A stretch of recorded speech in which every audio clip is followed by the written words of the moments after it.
Arganissima, New York. Your exotic skin, hair, and beauty source, and your one-stop shop for all your natural and organic skin and hair care, featuring authentic organic Moroccan oil and prickly pear seed oil and much more. Bringing you only the best, straight from the source and proudly produced in the USA. So what are you waiting for? Shop today at www.arganissima.com. Arganissima, New York. Your beauty is our duty. Arganissima.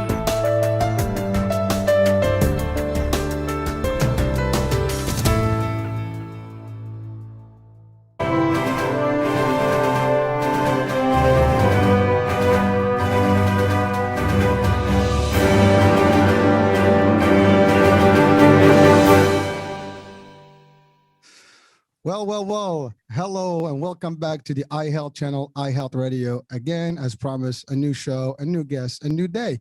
And tonight, it is special because I am taking us again on a time travel. We're doing a Back to the Future kind of concept, or maybe just traveling into the future. But really, it's funny. I always try to say this, but because our guest is actually from the land down under on the other side of the globe, and it is morning there, and literally it's I think 9ish in the morning. So that is always impressive how this world operates and how technology can bring about people, and that's always fun stuff. So I just wanted to start with that. Now, our guest tonight is a psychiatrist. And, you might ask, well, I've had a few psychiatrists on different shows. Yes, because there's not enough discussion about mental state and mental health. And there's so many things that we go through on a day-to-day basis. And sometimes it is important to just have different opinions and different angles. We've had psychiatrists from Canada, we had from the US, now we have from Australia. So we get different angles and different, studies and potential, inspiration, different ways of dealing with things and coping with things. And today's topic is really interesting because it's mental fitness, hope, love and hope, the elixir for a better self, which basically we gotta get the formula how to be good and just live a happy life, hopefully. So without any further ado, let me just introduce our guest. I always do this and people are like, well, who's the guest? Who's the guest? Well, a little suspense always works. So today I have with me Dr. Christian Heim. Dr. Heim, how are you? I'm well, thanks, Hurricane. And yes, I have to tell you that Thursday's looking pretty good. It's a lovely day. It's a great morning. We have a good future to look forward to. Well, listen, it's always good. Like, this is like almost a projection into the future. So thank you for letting us know how the future looks. No, that's all right, because our brains are actually designed to prepare us for the future. I know I'm sort of starting already, but we do have a future focus. And just like the world keeps turning around in one direction, so we keep moving one direction into the future. And Hurricane, we want it to be a better future. So we may as well talk about those sort of things. Listen, and you're right. We have to believe that there's a better future ahead of us. That's the only way to keep up with all the world events and everything we've been enduring the last year and a half. If we see the light at the end of the tunnel, as the expression states, it's always a good thing. The last thing we want is people thinking it's the end or it's bad or the world is really not a dim place. So certainly. Yeah. It's good. It's a good hope. Again, part of the title today is hope. So we're going to build that hope today. Yeah, we will. We will. And light at the end of the tunnel is a very good metaphor because life does throw us a lot of tunnel experiences and we've got to get through it. We got to get through it because the light at the end of the tunnel is worth it. Listen, we all look forward to that. And I think even if someone has a tough time, a talk like this can turn them around and can show them that, hey, it's not for just a few, it's for everyone. But we have to choose it. Yeah. And on that, I just want to say thank you for your radio program because you have no idea what a difference you make to people. I get to hear it in my office. I get to hear people say to me, and I heard this radio program or I listened to this and it turned my life around. So I get to hear it, which is really nice. But there are people that you could actually be saving lives because you give hope and you give some ways for people to move forward and they make little changes in their life that have a big difference. So thank you for all the work that you do. Listen, I'm only exchanging and sharing the information and the beautiful, good stuff that you guys out there are giving out there. And you are the heroes because you're really front line to help people. So we're just the messengers. We're trying to broadcast your information to the public. And that's really, and you're right. I mean, the hope is that it will touch lives in a better way. And hopefully save lives, turn lives around. That's really what it is. It's all about, keeping positive and turning things for the better. So that being said, so Dr. Heim, tell us a little bit about your background. I mean, I'm sure you've done quite a bit and, you're all over the place, all over the world. And I've seen some of this stuff and heard some of this stuff. So tell our audiences about you a little bit, and then we can dive into the topic of the day. Okay. Hurricane, I'm really quite an ordinary guy, okay? Sort of I grew up in a lower middle class neighborhood. I loved music, so I got into music for a while, but my first passion was always medicine and helping people.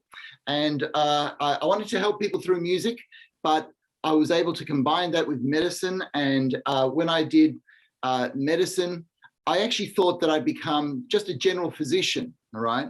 Mm-hmm. But I found that when I got into mental health and I saw people who were, they were suffering, okay? It's really difficult to see what people go through emotionally. And there's something about psychiatry, because it deals with the mind rather than the body. Science hasn't got a total grip on what happens in the mind. We don't even have a definition that we all agree on about the mind. So I was intrigued. I was interested. What sort of a difference could I make? And I love talking with people. I love getting to know people. It's a privilege to get to journey with people in their lives. And so when I started doing that, I actually thought, this is for me. This is where I belong. And so since that time, I have been in some sort of a situation where I sit down with people and talk. Sure, I use medicine. Sure, I put people in hospital because that's what they need. But the latest thing that I do is psychotherapy with people who've had personal trauma, okay? And oh my God, Hurricane, that's an eye-opener. There is so much trauma out there, but there's also so much that we can do. And so you make a connection based on trust, and you put a plan for a person to go forward. And I like that brain-mind connection. I now know what trust does in the brain, and it changes the brain, and it means that people can go forward with a physical difference in their brain that shows in the whole of their lives. That's kind of in a nutshell of there's a lot of stuff. And by the way, Dr. Heim, the last guest I had in terms of mental health were psychologists. Yeah. So I think you bring in a whole different angle here because you're on the medicine side of it, or the medicinal side of it. Yes. Yeah. So that's a different angle. It is a different angle. Now, there's a lot of overlap between psychiatrists and psychologists because, quite frankly, Hurricane, there's a lot of mental health work out there. There's a lot of problems that we need to be solved. But basically, doctors start off with the body, okay? So I start off with the body and the brain, and that moves to the mind, okay? So yes, I use medications. Yes, I'll put people in hospital because when people's lives are threatened, you have to protect that life. And so I've done a lot of that. But then you create this space, okay, this is not just a body, this is a person. This is a person who lives with a family, who loves people, who has had good experiences, bad experiences.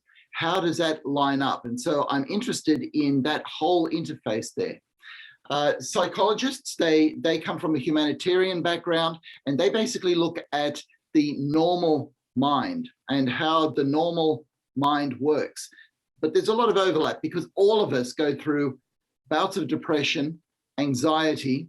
When it gets to suicidality and unreal experiences like psychosis and schizophrenia, that tends to be more the area for psychiatrists. And so that's the area that I spent a lot more time in. And people who experience trauma are often suicidal, which means that their whole body is at risk. We could lose them, and we don't want to be losing people. So we're looking at that, what we can do to treat that. But I suppose I've moved into the area of how we can prevent people getting to that awful stage of being suicidal in the first place.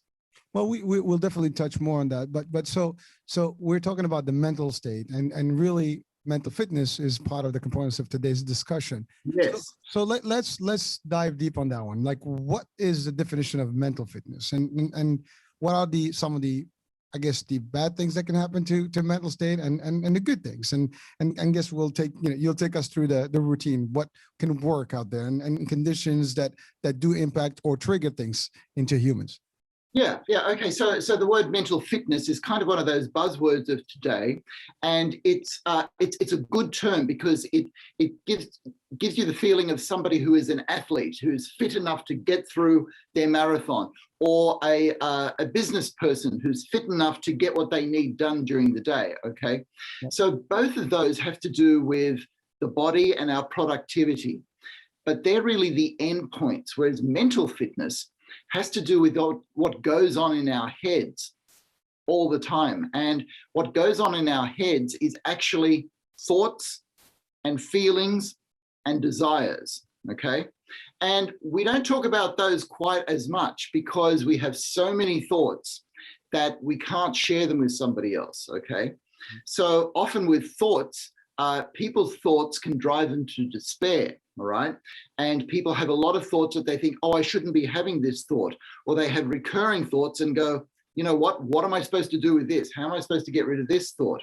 Or feelings. There are a lot of people that don't have enough words for feelings to sort of say, I am feeling frustrated at the moment, or I'm feeling resentful rather than angry, or I am annoyed rather than frustrated. They all mean different things. And if we have those words, then we're able to articulate what's going on and get some control over what's going on.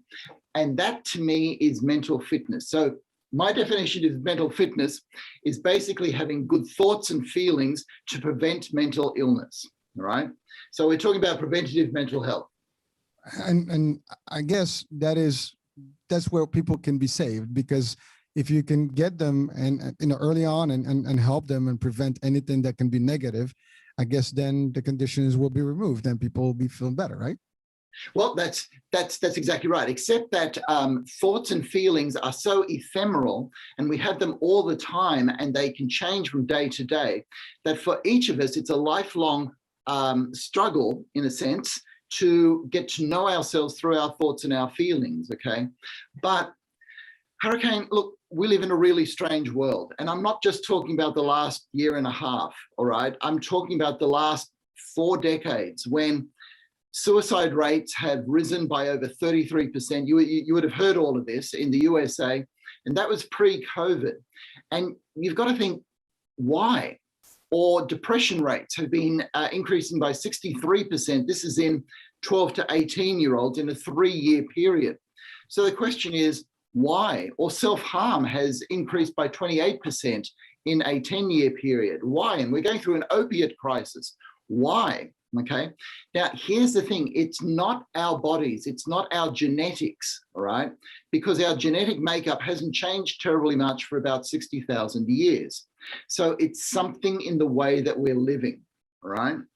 And the way that we're living is affecting all of our minds. I mean, if that many more people want to check out of life, then there's something that's going wrong. And look, not that it's going wrong, but it's a side effect of a wonderful society. So preventative mental health is being aware of where society can actually lead you astray and taking some control over that. Wow.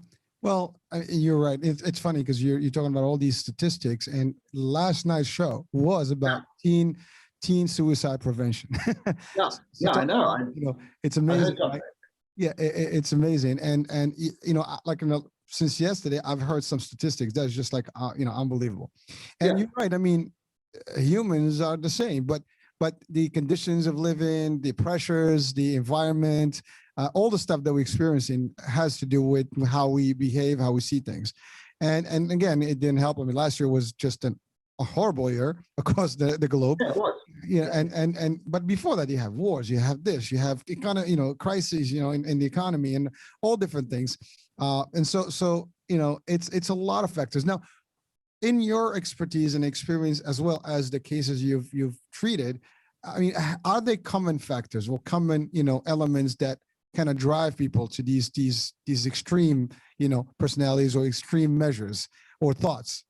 Yes. Unfortunately, there are.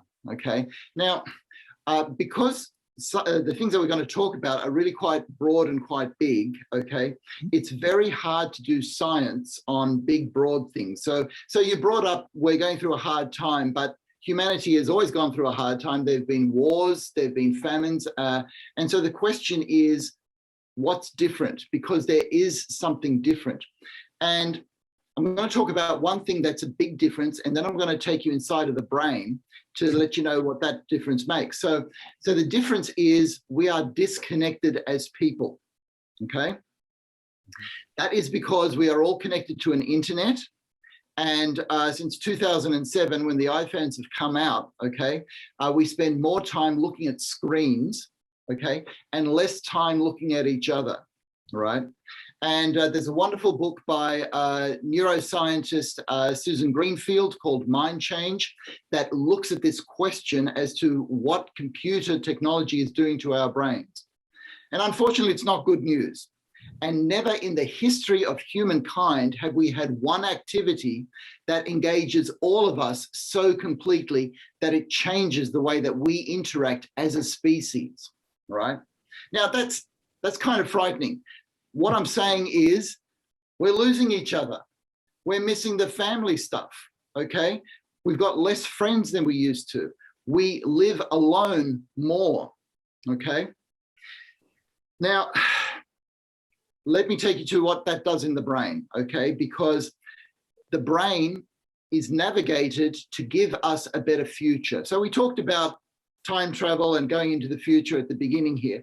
That's what our brain does. Our brain's job is to learn from the past so that we can have a better future in whatever environment we find ourselves in. And if we do that well, then we will survive, okay? Here's the thing, we are social creatures, all right? We need each other. And the brain works, and we know this only in the last 15, 20 years, but it basically works by the release of certain brain chemicals. Now, up in the brain, there's got to be hundreds, thousands of brain chemicals. There are about 60 or 70 that we know well, but I'm going to talk about 4. Now, I'm going to talk about these 4 because these are 4 that feel really good, all right? If we can get a good dose of these 4 brain chemicals, then our thoughts and our feelings will be good. They will feel better, okay? So I call it a dose, D-O-S-E, and I'm talking about dopamine, oxytocin, serotonin, or endorphins, okay? Go on. Okay, now you stop me whenever I'm getting too much here, Hurricane. No, okay? please, I love this stuff, go for it.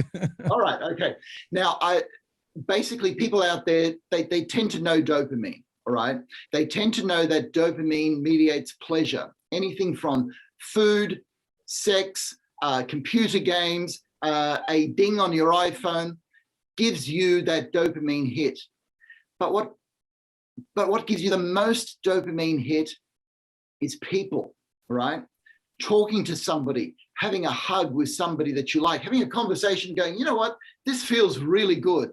Dancing with somebody, that sort of pleasure is dopamine. All right. The big one for people, of course, is oxytocin. Oxytocin is a brain chemical that we call the love drug, the hug drug. It mediates that wonderful feeling of love, particularly between mothers and their infant babies. Okay. But every time we look into somebody else's eyes, any time that you are speaking to somebody that you care about, oxytocin levels in you are rising. Now, even with strangers increase each other's oxytocin level. Like if you're in business and you clinch a deal and you have that handshake and you go deal, during that handshake, your oxytocin levels are rising, okay? Because you are trusting somebody there, you've made a deal, it feels good. And that good feeling is thanks to oxytocin. So I've gone through the D and the O. I'm now going to the S. The S is serotonin. And by now people know that psychiatrists work on the serotonin system a lot. A lot of the medications we use are based on serotonin.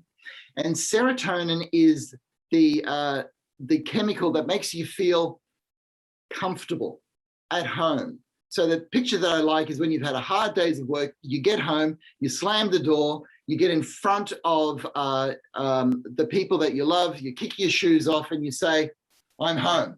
Nice. And it feels better. That's the feeling that serotonin gives you. You feel on top of the world in your castle, wherever that happens to be, okay? It prevents anxiety. It helps prevent depression. But here's the thing, whenever you are with somebody that you love, or is a friend, or is a family member, you feel at home. You feel, oh my gosh, they know me. I know them. And it's that feeling that raises serotonin in you. All right, how are we going? Can I do one more? Oh, this is you, man. Go for it. I don't want to interrupt. This is good stuff. I'm taking it, and I'm sure listeners are enjoying this. Okay. So the E in dose, D-O-S-E, is endorphins. And we're talking particularly beta endorphins. Now, a lot of people know that, if you do a lot of jogging, you get that runner's high, and that is a release of beta endorphin. It stops pain. But I did some research as to why nature wants us to stop pain. And one of the main reasons that nature wants us to stop pain is so that we can be with other people, all right? So I'm going to use a musical analogy, all right? I used to play in an orchestra, all right? Now, I would play percussion in an orchestra. And here's the thing, if I was in pain and we were in the middle of a performance, I can't sort of go, you know what, stop all of this. I can't play my solo, okay? I'm in too much pain. Nobody's going to stop for that. So what nature does is give me a dose of beta endorphins, and music does this, so that even if I'm in pain, I will play my little solo well because I want to be part of it. And that's the whole thing. We all want to be part of society. We want to feel accepted. We want to feel that we are part of it. So beta endorphin actually gives us the feeling of togetherness. All right. So imagine you're just with a whole lot of friends and you're laughing at stupid jokes. All right. That's the feeling of togetherness. Or when we sing together, or when we make music together, or even if we just have conversations together. Okay. I love a silly card game. It's called Canasta, right?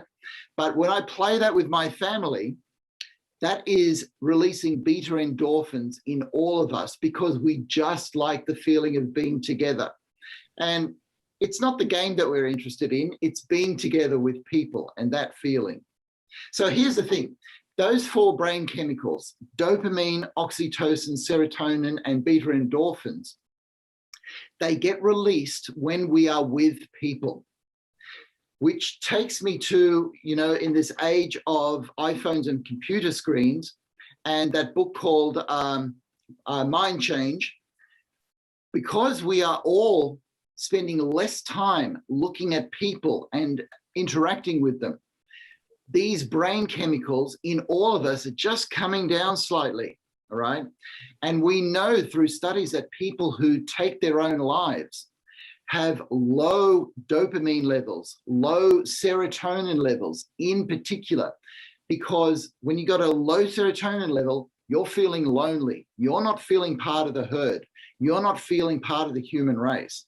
And that's where we can work scientifically to prevent mental health issues. Wow. Well, I mean, obviously you hit a lot of, excellent elements here and deep stuff that, we might know about these things in light, but not in the level that you've broken it down. I mean, it's really simple. Dose. Now we know it's get your dose, daily dose. but go ahead. You want to say something? No. I always put a little bit of a qualifier in because my job actually is to make some really complex science easy to understand, okay? The complexity of what I just talked about goes way beyond what I understand, but it's the pathway forward, and it leads to a method, a treatment, techniques that we can use on a day-to-day basis. Well, again, simplifying stuff. And again, for someone like me, I mean, I'm not, a doctor. I'm in healthcare in general, but that's a different story, but not at this level. But really, for the common person, understanding these elements in this particular format, I think it's excellent, because that's what it comes down to. Like, let's understand, let's define and dummy it down to a degree where we all can understand it. Oh, that's right. But now, so a couple of elements, you're talking about the concept of us being almost in silos, in our own little world. Yeah. And you've given the transition when these phones and all the technology has hit hard, home. And you see that today. I mean, I've seen this, in places where people sitting at a dinner table in restaurants and no one is talking to each other. They're all on their phones. Yeah. And then there's that perception or false perception that we have all these friends, thousands of friends online, and followers and stuff. But are they really your friends? Are you really interacting with them? And to your point, there is no direct contact. So maybe none of these brain chemicals are activated anyways. And then you're in the previous life, or at least in decades before, we were hanging out. That's all we had. Board games, That's right. outdoor games, at the park, you're doing something with a group, you're playing ball out there, and now, like, I have teenagers myself, and one of them is literally, locked in his room. And he's always engaged in his games and stuff, but there's no contact with the outside world. And even when we want to take him out, I mean, sometimes he does. It's a funny story. The one day he took off, he broke his arm. Oh, great. Oh, no. Oh, that's it's so sad, but really sorry to hear that. It wasn't funny there, but no, it wasn't. Yeah, but you know what I'm saying. So it was rough. And then, like, my other teenager, a girl, and like same thing. They live in this cyberspace, and it's getting to a point where they actually are online almost 24/7. Even when they sleep, they're on the chat box, and the chat is on. Everybody's like sleeping next to their phones or whatever, iPads, and they're sleeping, but they're actually connected. Some of them wake up, they start talking again, they go back to sleep. It's the weirdest. Right. But you're right. That's not human interaction. It is human interaction, but it's cyber interaction, not direct contact. So, it's different. I grew up, like, all my friends were real. I was out there with them. We pushed each other. We hugged each other. We did all kinds of. That's right. And now you don't have that. I mean, and people they get so into this feeling like it's touchy. They don't even like to touch each other anymore. There's no touching. And there's no contact. Period. Yeah. And even in business, you said in business, even now business, we're doing a lot of this remote stuff. We don't even talk to each other like in one room. Let's go out to dinner or like business meetings, breakfast, whatever, shake hands, mingle. That's getting less and less of, so it's crazy, but you're right. And we don't realize it until now we put in perspective in front of us and we talk about it. And they're like, wow, damn, this is real. Yeah, and it is real. And we're even putting in things in place, like there are some businesses that are starting to ban the handshake, all right? Because one, it's contact, and secondly, it can be misinterpreted as harassment. And there are all these things, and we're trying to solve some problems, and I understand that, and that's good. But whenever we try to solve one problem, we create another problem. So we really need the science to know what goes on in the whole interaction to understand what we're doing. Wow. Well, again, and look, I got to talk about the kids, all right? You're talking about teenagers that stay in their room all day long, okay? Firstly, when I go to psychiatry conferences for children and adolescents, they look at statistics and they show that something changed in 2007, right? So you look at trends, you look and see, okay, so depression and anxiety are rising, but then you get to 2007 and it takes a dip and it basically gets worse. And so the thing is, what happened in 2007? Well, in 2007 is when we were all able to take the internet with us in a small cell phone, okay? And this has affected our younger generations much more. You and I remember a time when computers don't exist, all right? Sorry to give your age away, Hurricane, but I know. The computers were only limited to big companies and big rooms. It wasn't available in your home. No, that's exactly right. So your brain developed in a world that had no computers. So we actually experience the world differently than people who are born after, say, 1990, when computers pervaded everything, all right? So the question comes, so Dr. Heim, if these brain chemicals feel so good and people give you these brain chemicals, why would people spend so much time on the internet? Okay. And the answer to that is because the internet and all these devices, they really give us boosts of dopamine without oxytocin, without serotonin, without endorphins. And the thing about dopamine is it feels really good for a short period of time, whereas the other three feel good over a long period of time. Now, when we talk dopamine, we're talking about the same substance that gets released when you're on crack cocaine, methamphetamines, even alcohol. All of our addictions, I shouldn't say all, but most of our addictions are driven by dopamine because the pleasure is immediate. And what happens is that tends to trump the other three. But as anybody who has been addicted will tell you, you're left feeling empty, all right? You may have had a high on your cocaine for a couple of hours, but after that, you go into this empty low. And one of the reasons for that is you didn't get any oxytocin. You didn't get any endorphins. You didn't get any serotonin.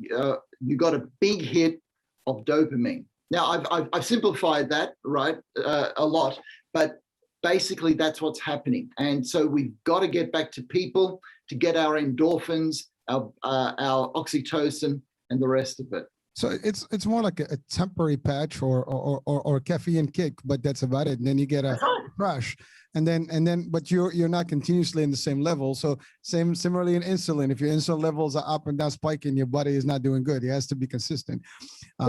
So I get it, and it's funny because you talked about computers before and after. Even in the business world, I remember when I used to leave the office, and there was no more contact with the work. That's it. I got to come back the next morning, log in, and then start seeing my emails and everything. Now you take your work with you, you wind up working almost, 18, 20 hours a day sometimes, you finish at 11, 12, maybe, on emails, you wake up at 4 or 5 o'clock and you're already back in emails. You work, so stress levels are even higher, and that's the other thing, right? There's no enjoyment to your life. Like we used to live a better life, I think. You finish, you can go, and it's funny. I mean, you're in Australia. I had these discussions before about lifestyles, and like Europe, for example, they have a different lifestyle. They have the siesta time in most of the countries. They take a breather.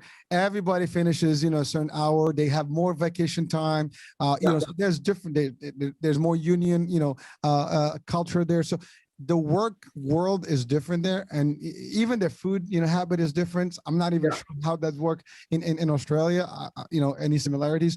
But every country is different. In the U.S., we work. I mean, the name hurricane came from a concept where I moved from one state to the other with the higher speed of work ethics. And so they used to refer to me as "here comes hurricane," right? So literally. So that's where it came from. But the reason, again, because we are so used to that high pace here. It's like, you just run. You got to balance your life between work, family, pleasure, all the other stuff, vacation, take a breather. I personally believe in a culture where you got to break the routine. You work, then you got to take a little breather, work, breather, so on and so forth. But today it's, and the convenience, to your point of the work being at home with you.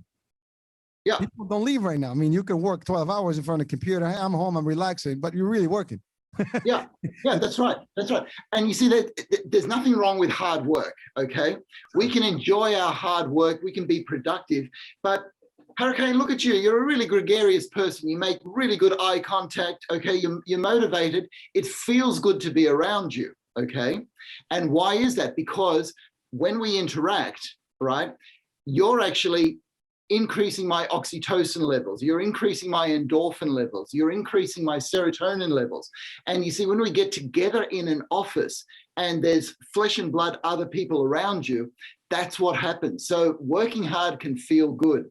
But here's the thing, we get enamored by the productivity itself. And as long as those numbers get higher and higher, we think we're doing better and better. But this is where our hope can become in science. all right?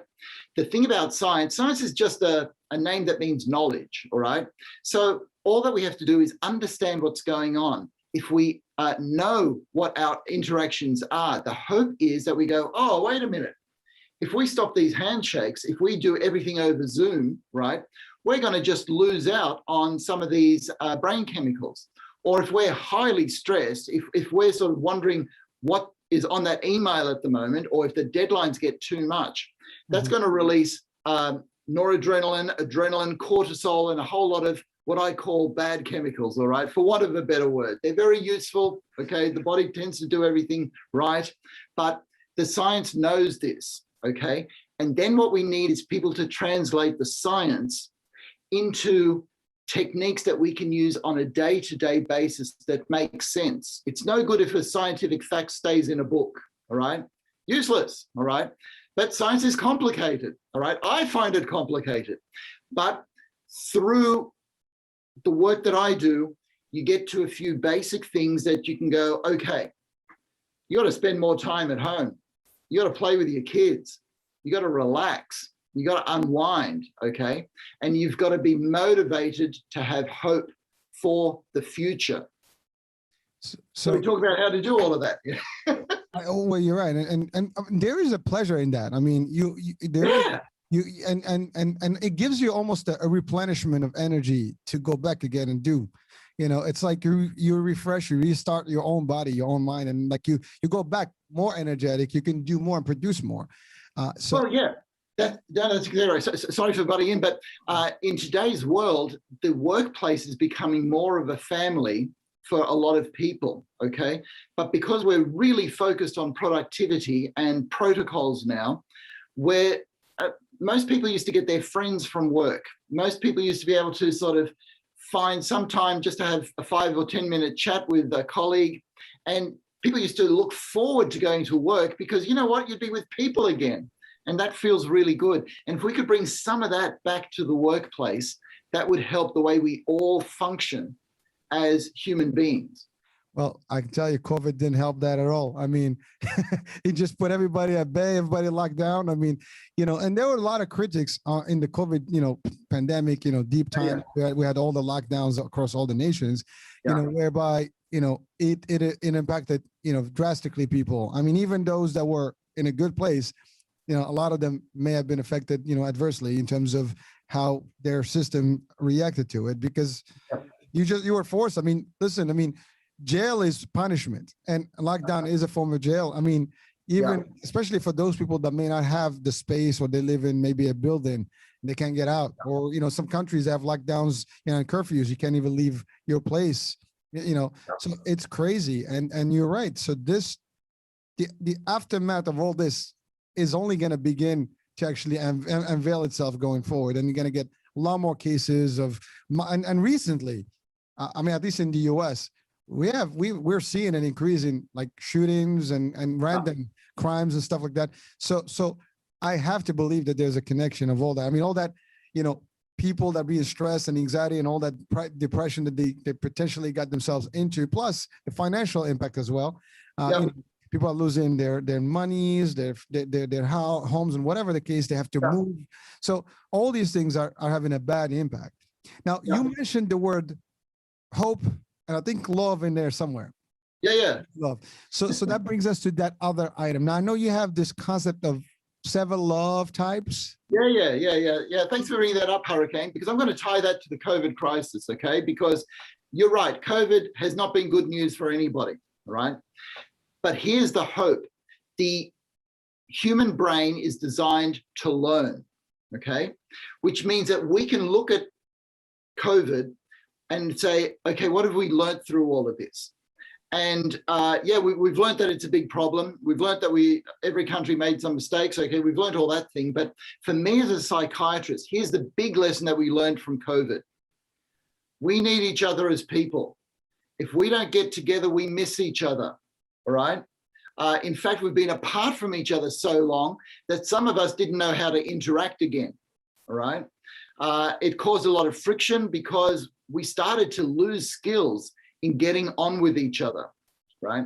But we can learn all of that. And if we move forward from COVID saying, you know what, we actually are more important to each other. We can actually love each other. Okay, all right, what does that mean? Okay, sort of love today has become a word that means, okay, you've got your one love partner and we're all looking for love, which is actually a code word for something else, all right? So this word love has become problematic. And in a way, it's got a bad reputation and it's become a bit of a platitude. So I thought, well, okay, the science tells us that our brains are wired to get on with each other. So we're actually wired for love. But the scientific view of love is very specific. It's tied around reproduction and survival of the species. So what I did was I went to ancient Greece to say, no, we would need more words. And sure enough, there are words for friendship love. There is words for family love. There's words for love of stranger. There's words for love when somebody helps you out or guides you in a process, like getting a business mentor or something like that. And I thought, okay, this is it. We can look for different types of love. And if we understand the different types of love, we can know how to get them working in our lives. So that's where we got to the 7 love types, because as cliche as it sounds, love is the answer, even scientifically, all right? But we've got to flesh that out so we understand what that actually means. Well, I mean, love is, at least here I can interpret it as a form of energy, and it is portable, it is contagious. You know, Oh, you yeah. can see it, you can feel it, you can sense it. And you said there's love for animals, for nature, for everything. I mean, you can, you know, there's negative love, you know, too much pride and ego is one thing, but we're talking about positive stuff, of course. But yes, I mean, you're right. It's, if you believe and love and love everybody, you know, and everything, there's a chance you're not going to have any negative, you know, vibe or negative, you know, outcome or feelings or even thoughts.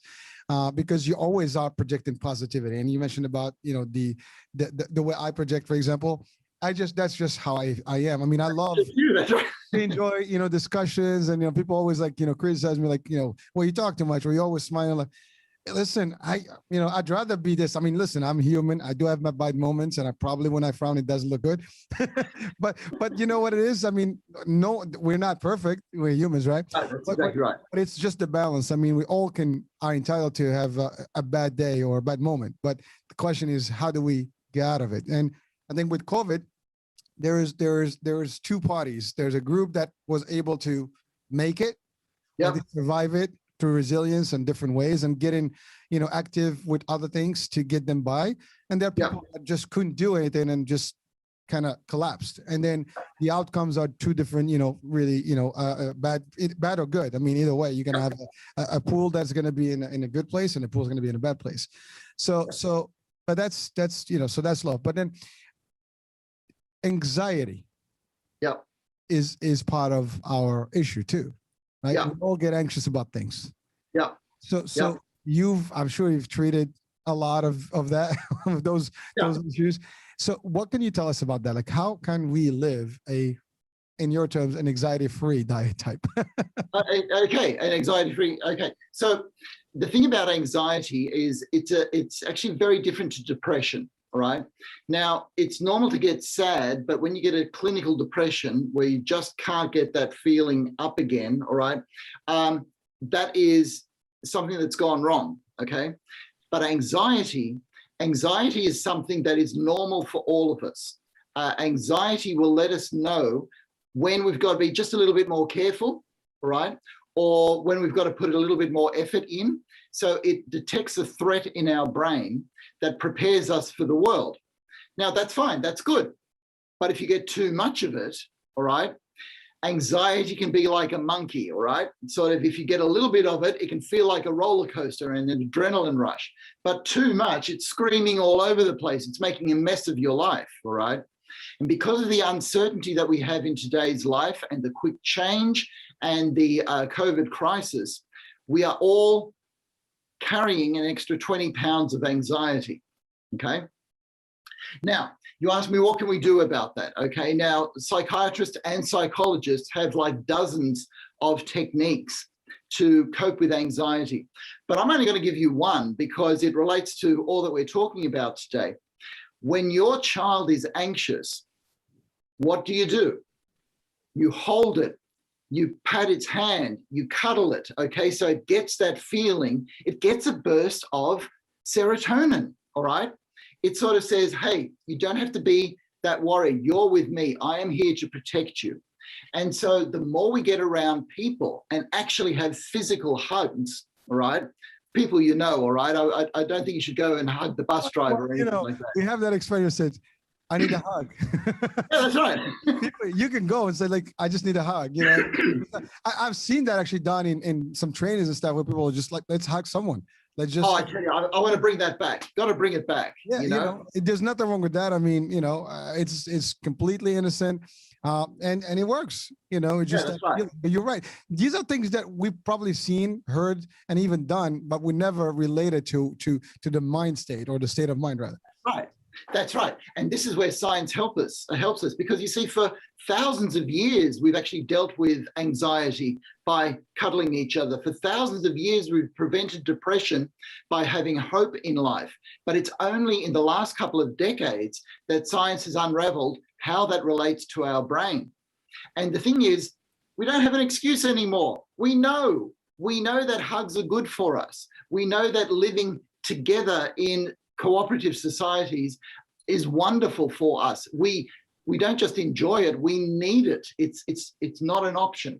And so when you've got something like the internet and computers, which has the side effect of driving us apart from each other and making us lonely from one bedroom to the next, two people can be lonely, right? We have to find a way to sort of say, okay, we've got to close this and we've got to start spending time together. Well, it's amazing that you almost like live, the way you describe it is like you live in everybody's household today, because you're right. If someone has 2 bedrooms and there's kids, they don't actually see each other, and not even in food. Like that's right. Another thing. Like even today, I have this experience myself, and it drives me nuts. Like I miss the days where family gets together for a meal. Yeah. And we just have a bowl and just have a chat. Now it's like you don't even see each other in a meal. You know, everybody walks in, they grab food, they go to their room, or they grab food and they just like eat in a rush and go. There's no time. And besides even the selection of food and stuff, that's another story. We can, but it's really bad. I mean, it's like, and I'm saying it because I'm guilty of it too, because I see it in my own household. And like, it's almost I can't do anything about it. It's like it's difficult to control. You know, as much as I try to be tough about it, no, everybody sit, put your phone down, let's sit down, let's, you know, you get that maybe twice a week we get together and we have a full meal. But on the regular days, I mean, everybody's like eating on their own or just maybe like, hey, dad, hey, mom, boom, they're gone. That's it. And I'm sure I'm not the only one. I'm just, no. This is like, everybody's listening and watching, they probably relate to this, like, damn, that's happening in my household too. Maybe the lucky ones may have a formula where it's working. I mean, I've seen this even now in some restaurants, they mandate that, you know, they have these baskets for phones and things like that, so you can have a quality life. Listen, maybe that's what it is, you know, and it's funny because you mentioned, you know, when someone has anxiety, you give them a hug and things like that, but that's actually bringing it to the exact what you said, to love. That's right. And your dose, you know, one of the elements, the pillars of the dose. So it's really, again, it's all tied together. And I think one of the ideas that, as you're talking, I'm just reflecting on it, but we see this in movies, we see it in real life, addiction, right? And typically addiction, you know, there are measures for it. And besides going to a psychologist, psychiatrist, you know, there are groups and things like AA and so on and so forth, but they do, the way they do it is through meetings. In groups, in group therapy, it's a big deal. And now I can relate to why you want to be feeling not solo. You want to feel like you belong, or at least you're not the only one experiencing. So it helps I guess, to cope with it better. So it's like, again, it's all coming up to a clearer vision right now, a clearer picture as to the impact of this. You brought us some really good stuff there, and it's really vital for our society. And I'm going to talk a bit about the mealtime, okay? Just how difficult it is for that, because one thing that's hard to get over is when you sort of see that everybody else is doing this, and so you get a new normal. But you see, 50 years ago, the normal was that 6 o'clock the whole family sat down for dinner, okay? And so, all right, so we have what we call 5 blue zones in the world. Now, these are places in the world where people live for longer than anywhere else in the world, okay? And we've looked at their diet and we've gone, aha, that must be a good diet. But what we haven't scientifically unraveled is it may not be the diet. It may be how they're eating, right? Because when people in these blue zones get together to eat, they take time, they laugh, they help each other out in preparing the food or in washing up, all right? So it's a whole lifestyle, a whole ritual, if you like, around eating. So here's the thing, it may not be the food itself that is helping them live longer. It may be the way that they're eating, and they eat together. They eat so that they share oxytocin, serotonin, and endorphins, as well as the dopamine pleasure of food. So yeah, so this is one really practical thing. I would actually encourage every family, every household to get together for a meal, and you start off with one. You start off doing it once, okay? And then when you do it once, you then do it weekly. And then from weekly, you go to twice weekly. And if you get to 3 times weekly, you're doing really, really well, okay? And during that time, you've got to have a basket for the phones and put them in another room and say, we're going to enjoy each other and we're going to tell each other jokes. And then people go, oh, that's dumb. This is really dumb. Yeah, well, I can be dumber than you, all right? Here's a really dumb joke, all right? And so you make it enjoyable, okay? Because what the kids in particular want is to get back to their phones, get back to those dopamine hits. So we've got to find ways of making it fun to be with people, all right? And then you say something beautiful. Hey, you know, I've just really loved this time because I love you, kids. Because here's our advantage as human beings.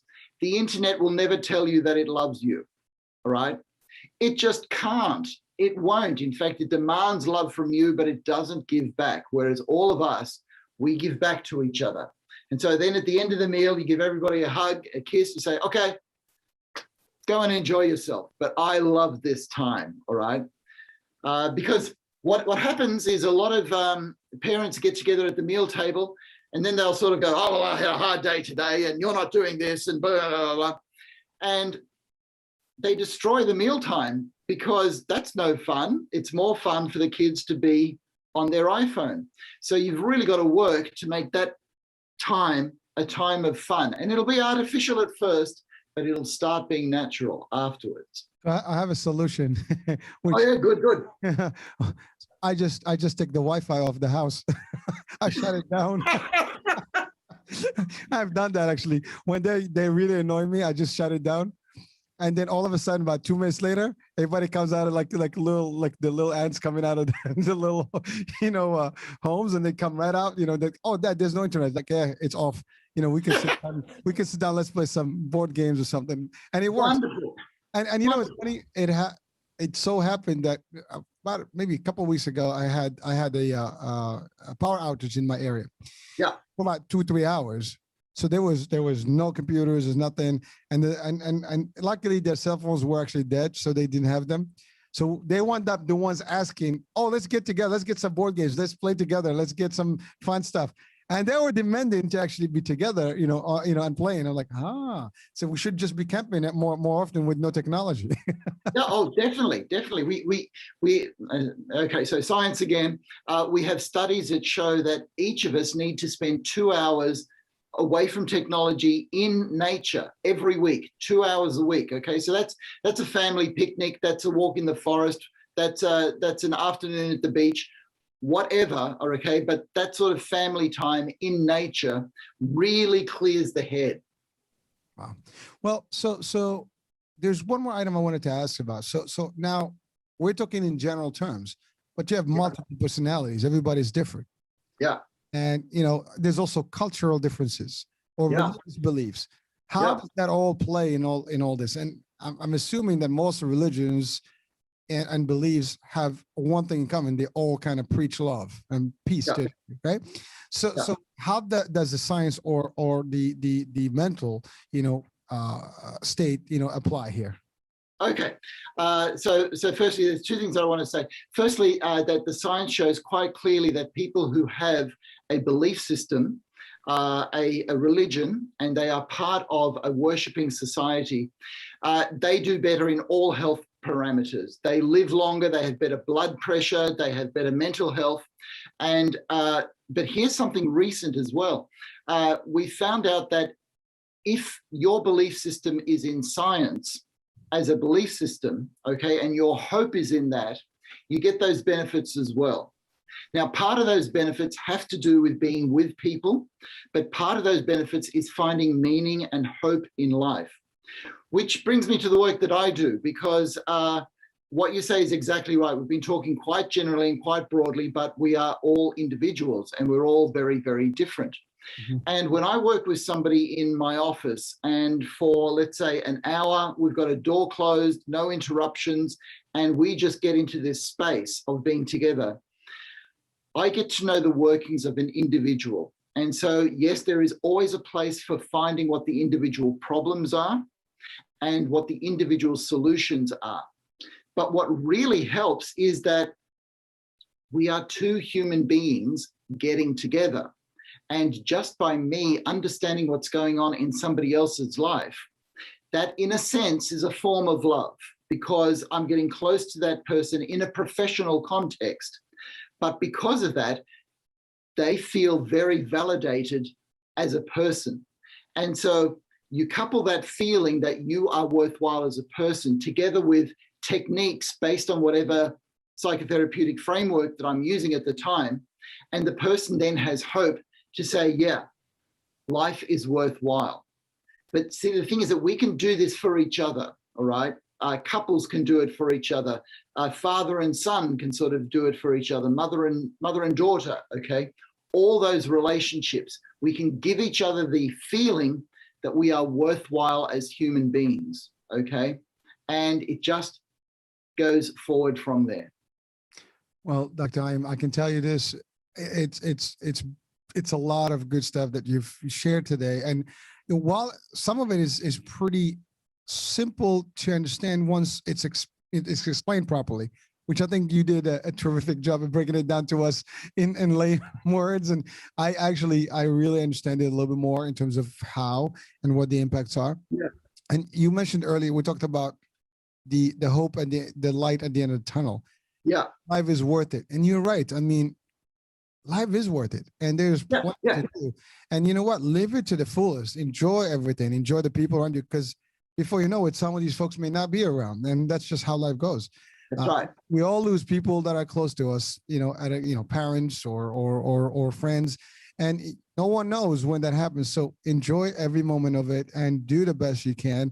And know that no matter what circumstances are out there, things can always be better and will be better. And you have to believe in that. You're quite right. But the science says that we can make it better. And all right, I'm bringing up something new, but one of the dominant narratives of science has been that life is random. We don't have any free will. We don't have a choice in the matter, and it just happens. And I'm really sorry about that, because the science shows that the choices that we make are very, very important. And if the science itself shows that the choices we make are very, very important, that means that we can actually do something about our situation. All right. So let's take the culture wars that are happening out there at the moment. All right. This could actually go very, very badly. All right. This could all go in a horrible direction.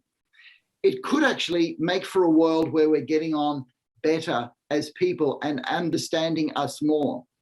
Now, the science is what's called the mere exposure effect, and that was experiments done 50 years ago, shows that we could actually get on really, really well if we get to know each other, all right? But here's the thing, the science also shows that initially we're going to be distrustful of each other and there's going to be some initial hostility, okay?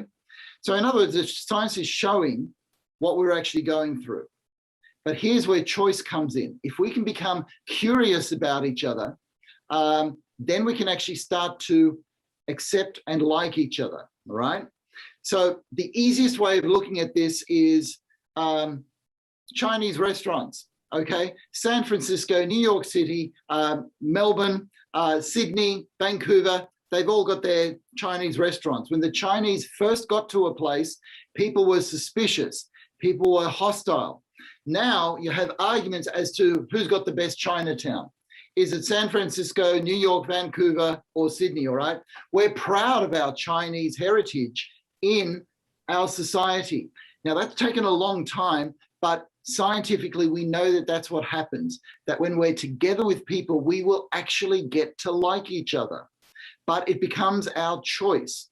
Will we grow curious enough about each other to go, you know what? I can get to understand you and I can get to like you. I'm going to put in just a little plug here because I'm doing a podcast series on negotiating diversity. And we look at that through the science, okay? Because we're all afraid to talk about this thing. But actually, if we make the right choices, we'll be okay. Well, Dr. Heim, I can share the podcast also on the link of the description here. Okay. So this way people can actually maybe chime in and listen in and hopefully get some good feeds in there as well. But you're right. I mean, it's funny because in some of the large metropolitan areas, because there's diversity, you know, the cultures are almost understandable. People get along well. But as you go further into land where areas are less diversified, you know, there's no curiosity. People don't know about you much, and so therefore there might be biases and things like that. And so also people who travel a little bit more tend to appreciate cultures differently. That's right. Actually, don't go anywhere, and so again, it's exposure. And that's right. It is exposure. That's exactly right. I have one rule I believe in. Humanity is beautiful. Humans are beautiful. There is always going to be a percentage of bad, unfortunately. You know, but I do believe that the majority of humanity is good and is always looking for good and better and peace and beautiful things.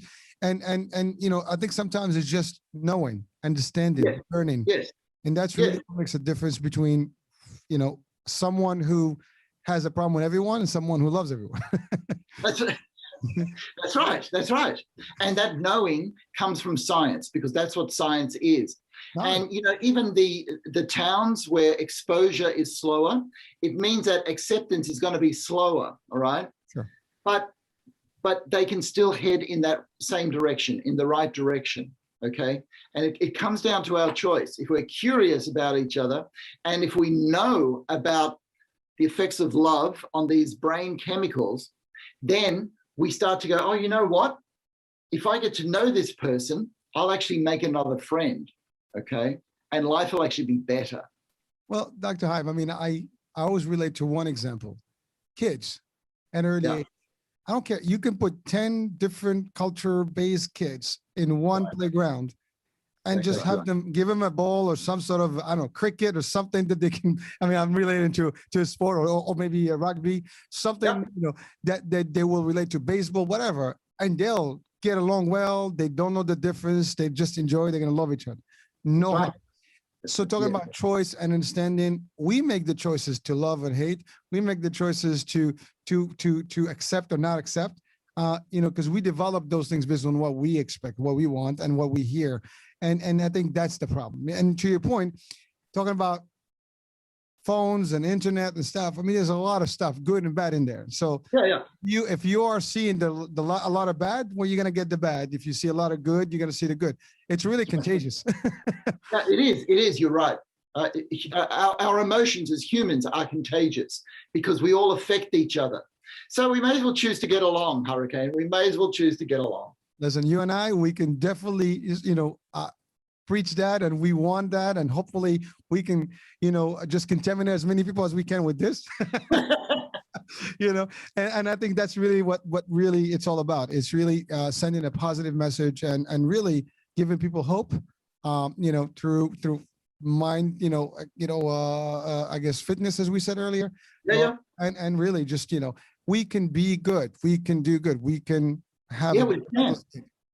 We can. But what I find the most hopeful thing is that the science shows all of this. All right. If we follow the science. So in other words, we are naturally wired to get on with each other if we make the right choices. Well, we're coming into the end of the show here, and I don't want to stop it. I really enjoy all these shows, and it's like I don't want to, it cannot be too long because it gets a little crazy for people. Hour is good, but it's been wonderful. I mean, I think this hour has been very, to me, informative, very inspirational, motivational. I hope it does the same for the audience and the listeners as well. Couple of things that we would like to close the show with. A couple of pointers from you. Maybe a piece of advice or two pieces of advice that you can give the audiences here. What will those be? Okay, so to keep in line with the theme of the show, what I will do is encourage people to get on with people, all right?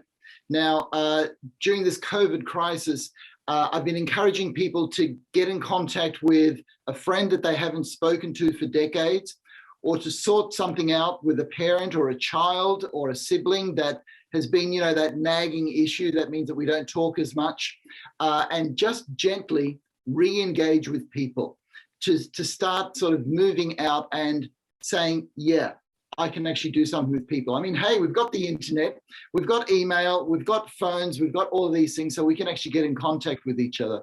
So that's the one thing that I would encourage people to do, because it takes a bit of effort, all right? And that's the difficulty.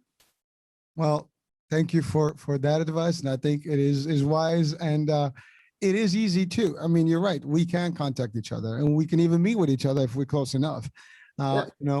Even if we're social distance, we can still be across the table. I mean, have a drink, whatever the case may be. But you're right. I mean, I think that's a very easy thing to do, and maybe get back to where we used to be, like where people meet, have a getaway, one of those happy hours on the weekend, whatever. So it's all good. Well, Dr. Heim, it's been pleasure. It's been a true pleasure, having you on this show. I mean, literally from the other side of the globe, and really a day apart, almost the next day here from the future. Thank you for visiting us from the future. Thank you. It's a real pleasure for me to be on this show, Hurricane. We covered a lot of ground, and you took me to a lot of very interesting places. So thank you for all of that. Thank you for your enthusiasm. And I just want to let people know that it's our relationships that are our greatest assets, and love can be the answer if we let it be. All right. Thanks for the work that you're doing, mate. Really appreciate it. And thank you for everything that you do to help a lot of people. So with those words, we're in our show for today. Dr. Heim, thank you for joining us. Listeners, viewers, thank you for watching on the iHealth channel. Listen to iHealth Radio, Hurricane H here. We'll talk at the next show, next time, next guest. Ciao, ciao. Bye-bye.